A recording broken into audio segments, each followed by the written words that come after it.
Không bao lâu 20 năm sau sầu dần khóc vơi vơi 20 năm cuối là bao anh ơi có bao nhiêu 60 năm cuộc đời 20 năm đầu sương sương không bao lâu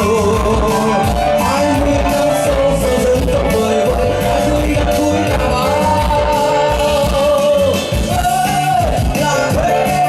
đời sống không là bao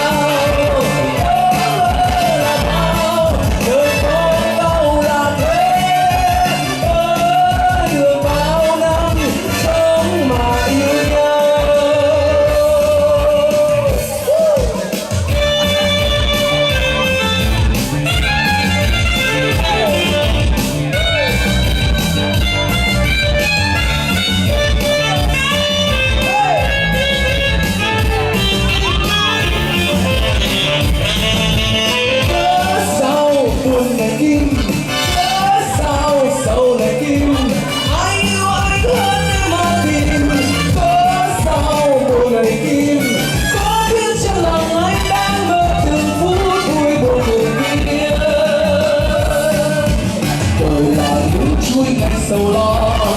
là những cơn mơ mơ em như hoa nở trong mùa mơ không đứng nơi trời đất rơi